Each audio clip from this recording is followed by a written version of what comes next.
All right, guys, so you're starting to see the cookie crumble right before your very eyes. And I've always told you that Microsoft was never a hardware company. They were always and always will be a software company. And this goes all the way back to the late 90s and early 2000s when people within Microsoft, more specifically the Xbox team, they convinced Bill Gates that they needed to get into the gaming business, into the gaming industry with their own console to counter the huge success of the PlayStation brand from Sony, right? And now you see in 2025 that Costco quietly removes the Xbox section from its US and UK websites. Costco appears to have removed Xbox section from its US and UK websites. Furthermore, there are no results when you search for Xbox products and games, suggesting that all Xbox stock has been pulled from Costco's online offerings. The site still has dedicated sections for Nintendo and Sony, with the Nintendo Switch, the Switch 2, and PlayStation 5 available to purchase online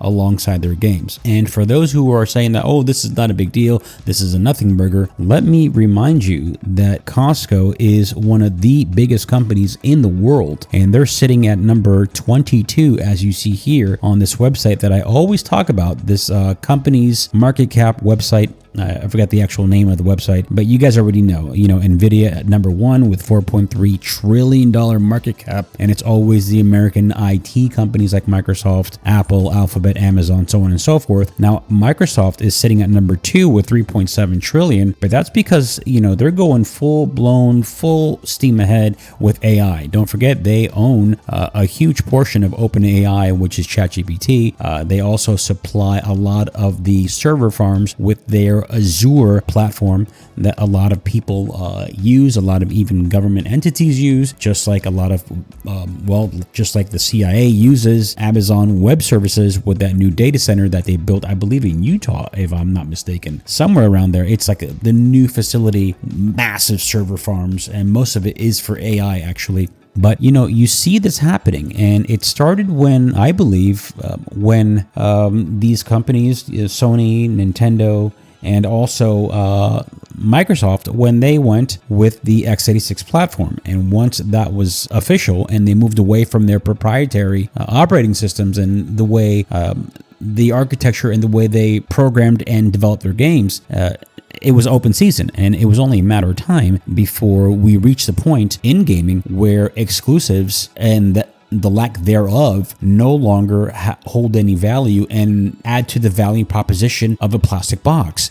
So what you have today with the PS5 and the Xbox platform, I don't even know which one it is. It's like the S, the X, the Elite. I don't even know, because the last Xbox I bought was an Xbox 360. Remember, with the Red Ring of Death, I never got into anything past that. And now you see Xbox 360s and even PS3s. Thank God I still have my PS3 fat original 80 gig connected to my flat screen right now. I haven't turned that thing on in months, but I still have a couple of games that I want to play, and physical games that you hold in your hand, which is what we're going back to, and there's a huge movement of that. But to go back to Microsoft, anything past a 360, and I never owned an original Xbox One, and if you look at the prices of that on eBay, they're going for a bundle because people are going back to OG games, when games were like exclusive, when games were like, when they meant something, when there was a magic in the gaming of it all. And so now we see how Microsoft is slowly creeping away. And to go back to Costco is sitting at number, I believe, 23 with $418 billion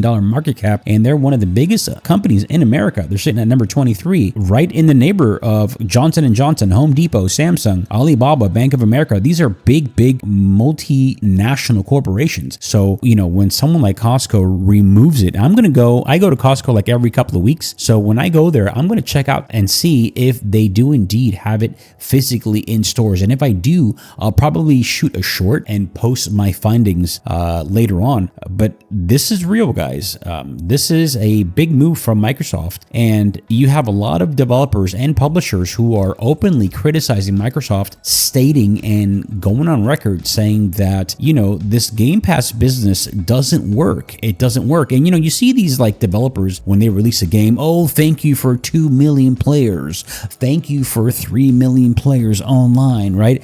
They don't tell you how many copies copies they have sold, because we're actually moving away from that as well. Like, you notice how it's only the indie companies and the indie publishers and developers who are actually going online when they go on X and they're like, yo, thank you for 1 million sales, right? All together on all platforms. It's still something to brag about. It's still something to be very proud of. But when was the last time you saw any AAA title say, hey, thanks for 5 million sales? No, it's always like, thanks for 2 million players. Thanks for 1 million players in the last 24 hours. It doesn't mean shit, dude. Like, half of those people are on Game Pass. Half of those people are on PS Plus, whatever it's called, PlayStation Plus, where they're like basically renting games. And this is where we're going. We're going towards this subscription-based rental. You don't own anything. Nothing is yours. Here's a QR code that you have to log in. Make sure you fucking paid your internet so you can log in and download something that will never belong to you, because you're just paying us a monthly subscription fee. And we already see, you know, with the fallout of this whole Jimmy Fallon thing, that he's actually coming back. Why? Because fucking Disney lost